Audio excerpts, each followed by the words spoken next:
a continuación, para referirse a los dos dictámenes que se han estado comentando, se le concede el uso de la palabra al senador David Monreal Ávila, del Grupo Parlamentario del Partido del Trabajo.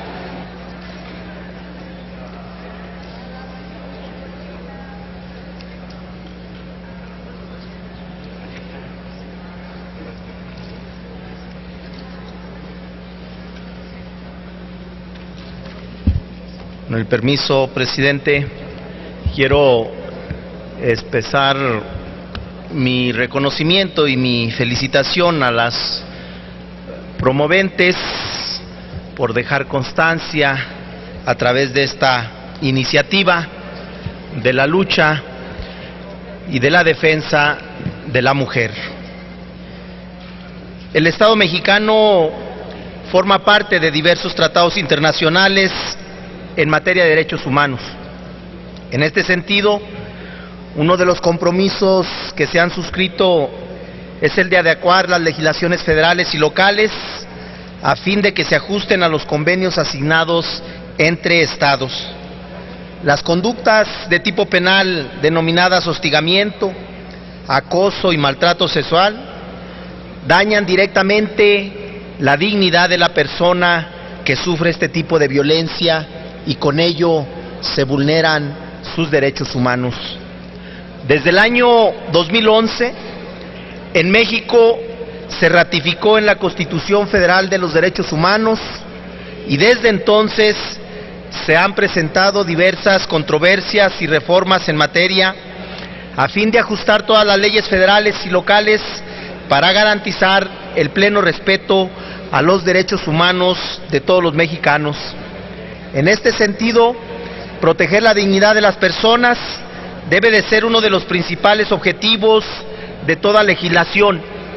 Así, la modificación al artículo 259 bis del Código Penal Federal busca preservar y proteger la dignidad de las personas en el ámbito laboral, escolar o en cualquier otro ámbito que impliquen una subordinación a fin de evitar actos de hostigamiento, sobre todo cuando vengan de funcionarios públicos federales. Y al propósito de la conmemoración del Día Internacional de la Mujer, que en los pasados días se festejó, se trata de erradicar la violencia de género, ya que las conductas de hostigamiento en la gran mayoría de los casos se presentan hacia las mujeres.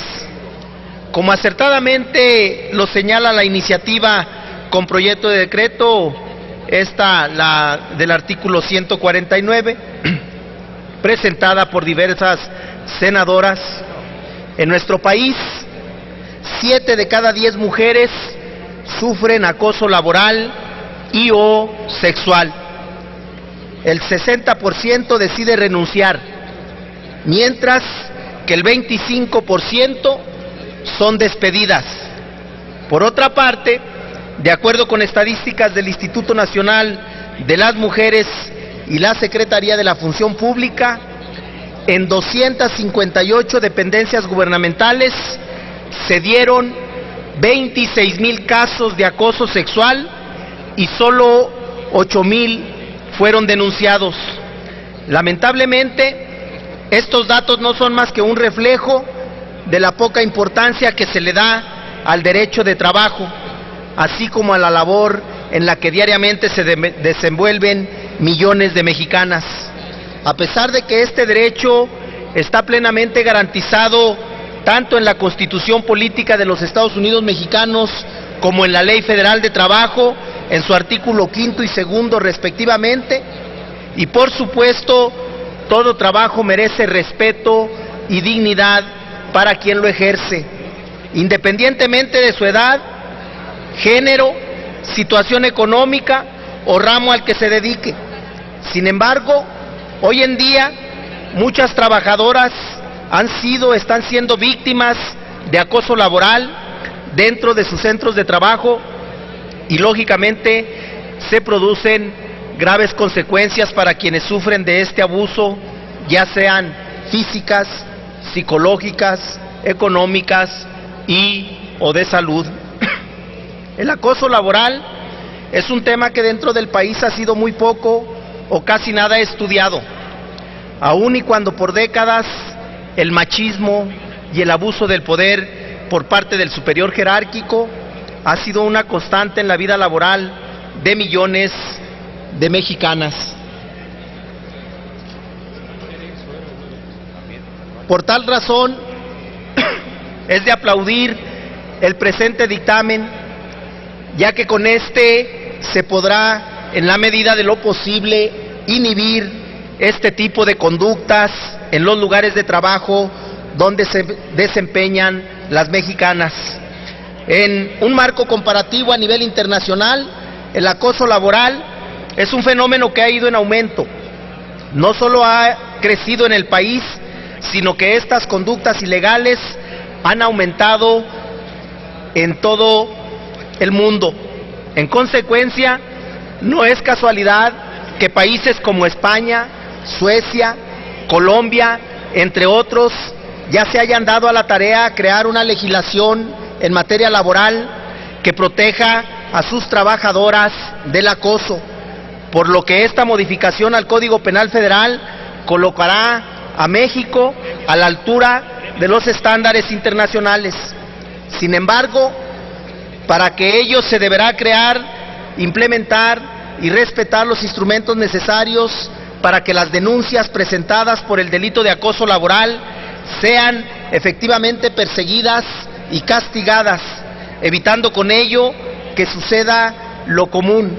Esto es, que dichas conductas delictivas queden en la impunidad y permitan a los acosadores seguir afectando a sus víctimas y beneficiándose de la corrupción que hay en las pocas demandas que derivan de la presión laboral y personal. Las víctimas se atreven a hacer.